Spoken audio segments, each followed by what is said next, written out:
Şimdi efendim ata topraklarından, Osman Gazi, Orhan Gazi Beylerin topraklarından Şehzadeler Diyarı'na uzanalım. Torunlar tarafına geçelim bakalım. Manisa'dan gelen kıymetli isimler, kıymetli dostlarımız. Manisa Derneğimizin isimleri yanımızda. Burada birlikte olduk, birlikte olma şansına sahip olduk. Merak ediyoruz her zaman olduğu gibi. Bakalım onlar Bursa için, Osman Gazi anma törenleri ve toyumuz için neler söyleyecekler. Başkanım merhabalar, hoş geldiniz, sefa getirdiniz. Sağ olun, teşekkür ederiz. Sizi bir kısacık tanıştırıverelim mi öncelikle? Tabii ki Manisa Yörükleri Derneği Başkanı Doktor Hüseyin Şentürk. Radyoloji uzmanıyım. Turgutlu Ege Umut Hastanesi'nde yöneticilik yapıyoruz. Aynı zamanda ticaretle uğraşıyoruz. Bizi davet üzerine geldik. Çok memnun olduk. Ortam güzel, keyifli.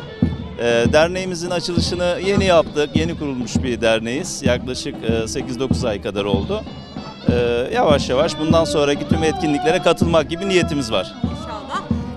Her şeyden önce tekrar hayırlı mübarek olsun. Yolculuğumuz kıymetli.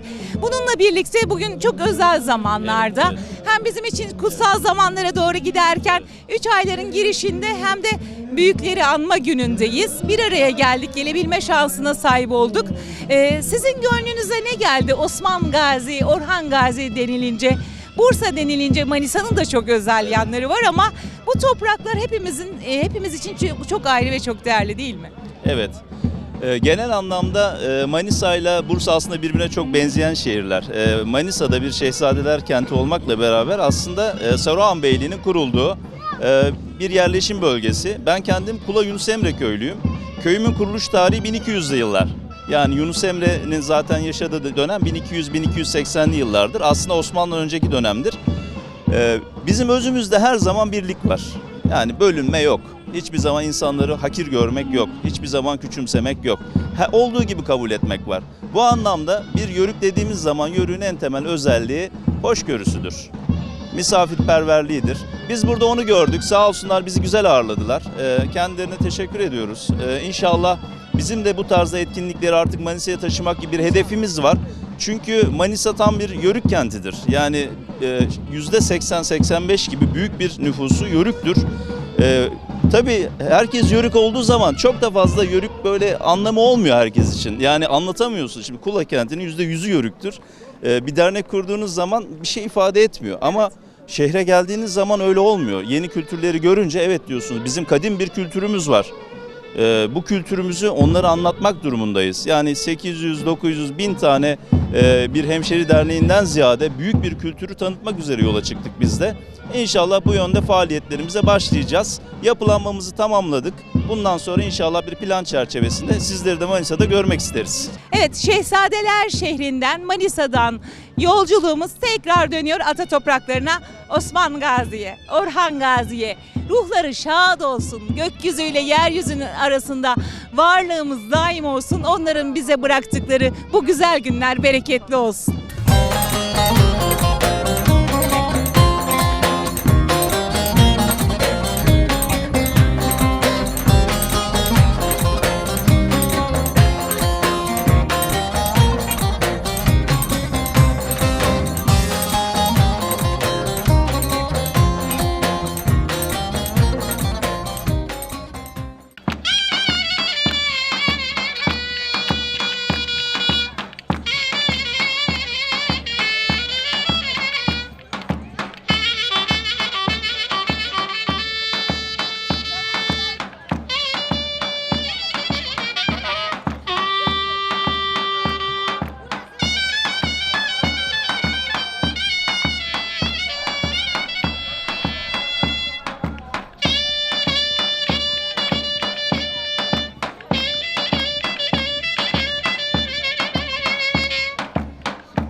Evet efendim, saklandığımız yerden çıktık çünkü çok güzel bir, gördüğünüz gibi kostümün arkasına saklandım bu kez yine.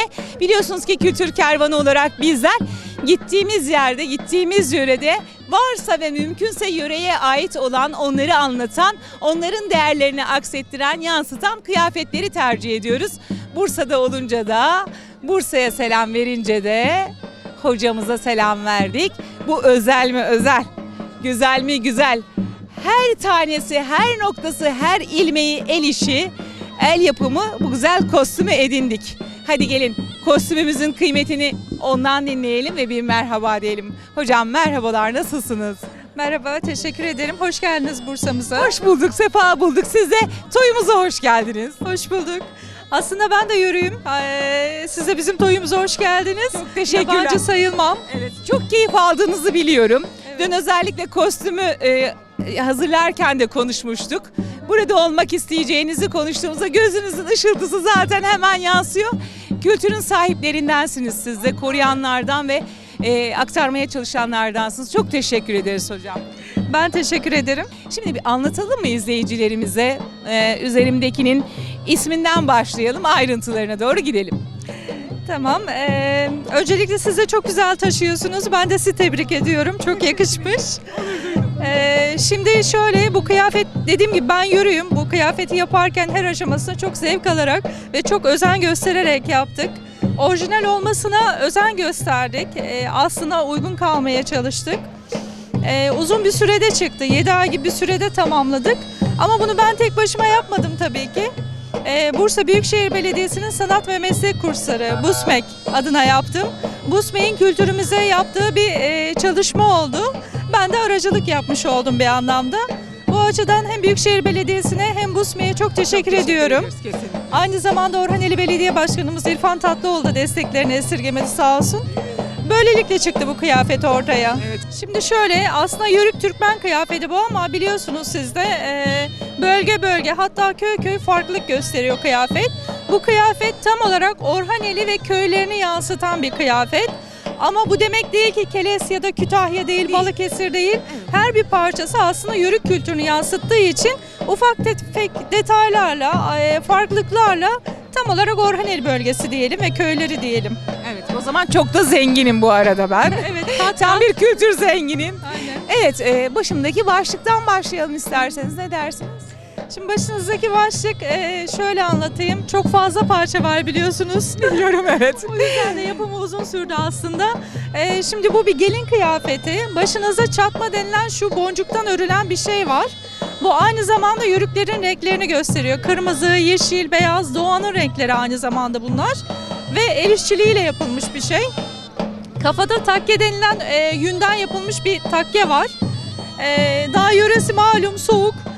Soğuk olduğu için de genelde yün, pamuk ve ipek gibi doğal malzemeler kullanılmış. Eskiden zaten başka bir teknik yok. Onun üzerinde yazma var. Keles yazması dediğimiz şu yazma tamamen Keles'in desenleri ve tahta baskı yöntemiyle yapılmış bir yazma. Etrafında da yine Türkmen ve Yörük renklerini yansıtan renklerden yapılmış iğne oyası bir yazma bu. Pullu var altında, demir pullardan yapılmış. Bu geline özgü bir şey. Sadece gelinler takabiliyor yörede. Oldukça ağır olduğunu iletmemde bir mahsur yok efendim. Bunu gelinler takıyor dediğim gibi. Daha sonra evlendikten sonra kadınlar bunun boncuklusunu takıyor. Yani yine firketeyle yapılmış, renkli ama boncuklu. Boncuğa geçiyor. Yaşlılarda boncuk, pul yok. Sadece küçük iğne oyaları. Yaş ilerledikçe kadınlarda biraz daha geri planda kalıyor. O şekilde. Boyun takı sıkıdık. Bunu hem Balıkesir'de hem Kütahya'da, Orhaneli, Keles, yani yörükleri bulunduğu her yerde, Antalya'da bile görmek mümkün. Gıdık deniyor buna da. Boncuklu, özel taşlarla yapılmış bir takı. İçinde 3 eteğimiz var. Yine yörüklerin olmazsa olmazı. Şöyle göstereyim ben. Bu şekilde 3 tane etekten oluşan, üzeri yine el işlemeleriyle ve ok işaretleriyle bezenmiş. Ok işaretleri neden? Oğuzların boylarını anlatıyor aslında. 3 oklar, boz oklar gibi kolları anlatan ve her birinin rengi olan ok desenleri bunlar. Onun üzerinde gümüş kemer var. Yine bu da değişiklik gösterebiliyor. İşte gelin zengin bir aileye gidiyorsa altın kemer, biraz daha maddi geliri düşükse gümüş, hatta daha da metale dönebiliyor. Usmek çok zengin ama biz mütevazi takılalım istedik, o nedenle altın değil gümüş efendim. Gümüşten yapılıyor. Üzerinde güdük dediğimiz bir ceket var. Güdük, ilbade de denebiliyor. Güdük denme sebebi de kolları kısa. Neden? Kadın iş yaparken kollarını sıvayacak. O yüzden şu üç eteğin bir yırtmacı var gördüğünüz gibi. Sıvamaya uygun bir şekilde. Kollar her an sıvanıp işe girişilebilir. Evet, hazır olacak. O şekilde. Önümüzde bir tane yine yünden yapılmış batik yöntemiyle keçi kılından dokunmuş bir önlük var. Üzerindeki taşlar nazara, büyüye karşı koruduğuna inanılan özel taşlar taşıyor. İşte yılan başı, mavi göz boncuklarıyla bezenmiş ve bağlama batik yöntemiyle yapılmış yün bir önlük bu da, peşkir. Yine bu da iş yaparken daha sonra da kullanılıyor. Sadece gelin olurken değil, normal kadının günlük yaşantısında da kullandığı bir peşkir bu. İşte nedir? Bahçeye gittiğinde bir şeyler toplayacak, belki bahçesinden bu şekilde tutup getirecek. Bir saniye lütfen. Yani şöyle yapıyoruz, şöyle yapıyoruz, şöyle yapıyoruz. Valla bahçede bir şey şu anda yok toplanacak, en güzeli mikrofon taşımak gibi. Evet. Öyle bir işlevi var aynı zamanda. Arkada Ben şöyle döneyim, kısa Evet. döneyim. arkada üçgen bir kuşağımız var. Tongurdaklı kuşak deniyor buna. Gördük mü Halil'ciğim? Tamamdır. Yine bütün yörüklerde kullanılan bir obje bu da. Hem beli sıcak tutması amacıyla hem de süs amacıyla kullanılmış. Yine kadınlarda bu yaş ilerledikçe tongurdaklar, boncuklar azalabiliyor. Ya da iki dolayım ak kuşak dediğimiz düz bir kuşağa dönebiliyor bu. Böyle farklılıkları var, bunu da söylemiş olayım. Altta şalvar var, içte entari var. Bir de şu kuşağı anlatmak istiyorum ben size. Dizge deniyor buna. Bu ucundaki renkli püsküller keçi kılından yapılmış. Keçinin sakal kıllarından yapılmış. Üzerinde yine yılan başları boncuklarla bezenmiş. Yine nazar ve büyüye karşı, korumaya karşı. Bu da yine, bunun da bir işlevi var. 2 metre boyunda bir kuşak bu. Dar bir kuşak. Bu da yine kadın biliyorsunuz hani yörük kültürü. Hep doğada, tarlada, bahçede. Belki yeri gelecek çuvalını bağlayıp sırtlanmak için. Belki işte çalı çırpı toplayacak. Çocuğunu alacak belki o anda. Belki çocuğunu saracak. O da yine bir hani günlük hayatın bir objesi aslında ama yine gelin kıyafetinde de yerini almış aynı Hem zamanda. ihtiyaç hem de görsellik anlamında ikisi bir arada. İkisi bir arada. Hocam çok teşekkür ederim. Beni böyle muhteşem hale getiren bu güzel kostüm için size, Busme'ye ve emeği geçen herkese. Ben teşekkür ederim. Çok güzel taşıdınız. Anlat bitmiyor. Daha çok şey anlatabiliriz ama kısaca bu şekilde anlatabilirim. Ben de çok teşekkür ederim. Hem Busme'ye hem Orhaneli Belediyesi'ne çok teşekkürler. Böyle bir kıyafet ortaya çıkarmamda bana destek oldukları için ben çok bir şey yapmadım aslında. Emeklerinize Sadece sağlık. toparladım. Ne demek? Emeklerinize sağlık. Çok teşekkürler. Evet efendim, ben böyle benimle birlikte bu muhteşem kültür taşıyıcısı olan bu güzel kostümle birlikte programımızda kültür devam ediyor. Bursa'dayız. Atalarımızı anıyoruz. Yörük Türkmen toyumuz var. Sizlerle birlikte güzel gözlerinizle, güzel gönüllerinizle ve güzel dileklerinizle devam edin bizimle lütfen.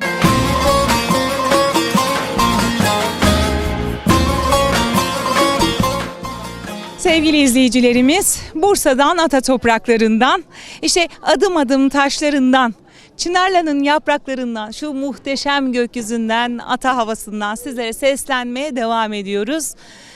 Evet, atalarımızı anmak, onlara ulaşmak, onların bıraktıklarını hatırlamak zor iş hayli. Gücümüz yettiğince efendim, sürçülisan eylersek onlar da buradan affetsinler bizleri, sizlerle birlikte. Şimdi Mehmet Başkanıma merhaba diyeceğiz.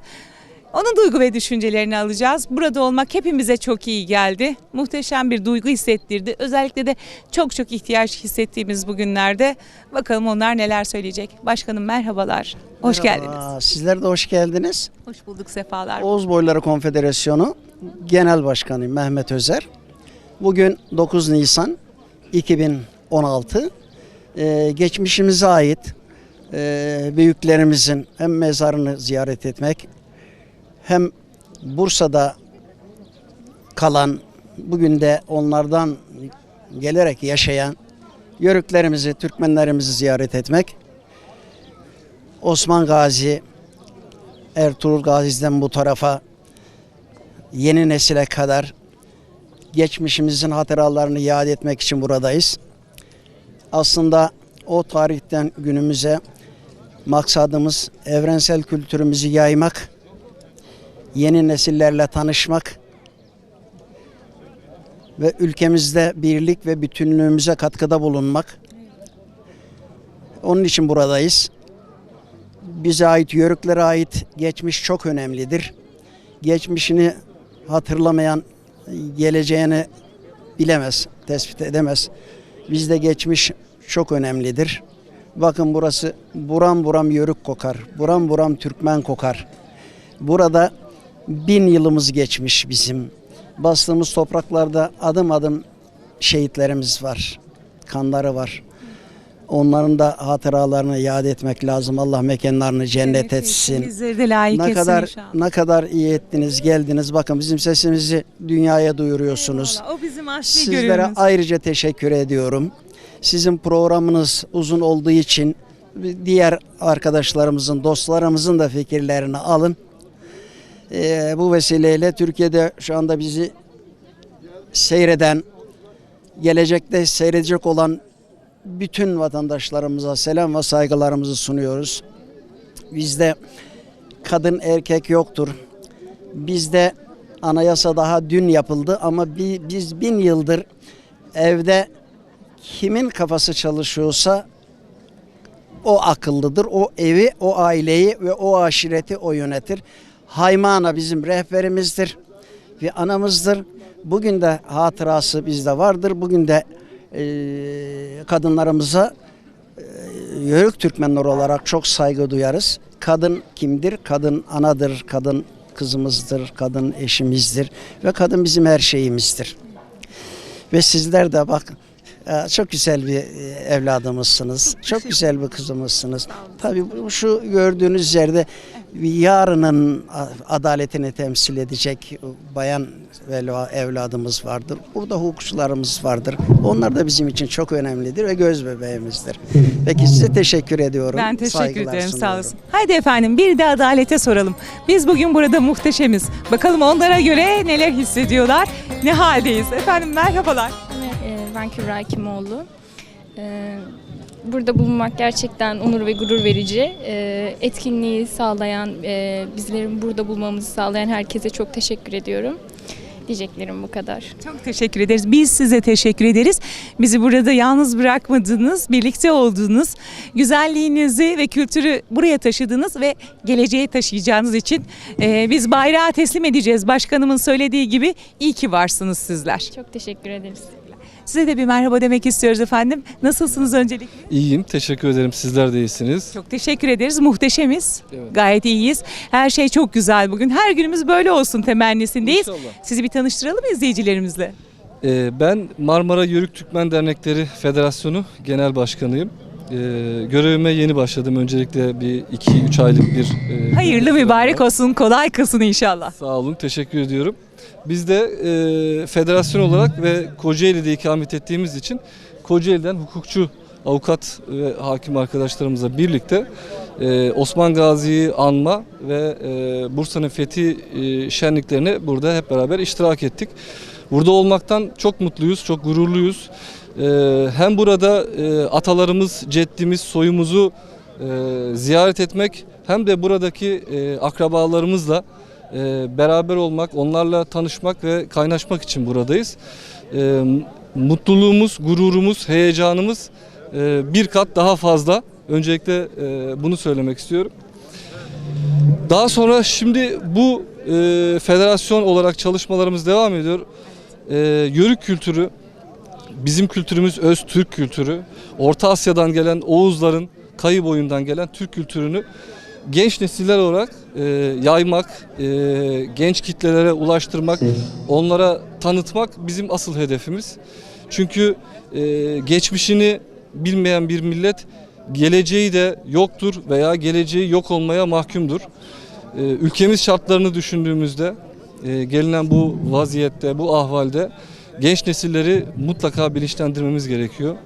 Onlara bizim öz kültürümüzü, örf, adetlerimizi, ananelerimizi anlatmamız ve onları bilinçlendirmemiz gerekiyor ki biz veya bizden sonraki gelecek nesillere de dolu dolu birikimi bol, kültürü bol bir kültür mirası bırakabilelim.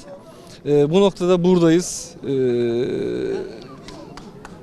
Günümüz, fetih şölenimiz herkese hayırlı olsun diliyorum. Çok teşekkür ederiz. Yolun hemen başındasınız. Yol uzun ama serüven muhteşem.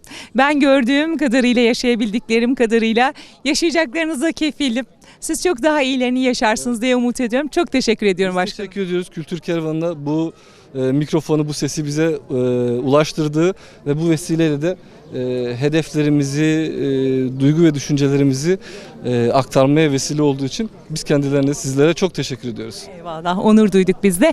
Devam ediyoruz efendim. Kocaeli'deydik. Az önce hemen ulaşıyoruz yine tekrar ata topraklarına. Biz Bursa'daki programdayız. Tabii ki siz de oradasınız, biliyoruz. Bizi yalnız bırakmadınız. Size de çok çok çok çok teşekkür ediyoruz. Kültür Kervanı programımızı bu haftada tamamlıyoruz efendim. Sizlere bu güzel programı, bu özel programı biliyorsunuz ki Hasan Ağ Spor Sanayi destekleriyle iletiyor. Kendilerine çok teşekkür ediyoruz. Yapımcımız Mevlüt Öncel yine bizimleydi. Her dakikamızda emekleriyle efendim bize mihmandarlık etti. Kendisine teşekkür ediyorum. Ben sunucunuz Sebile Eke acizane bu güzellikleri sizlerle paylaşmaya çalıştım.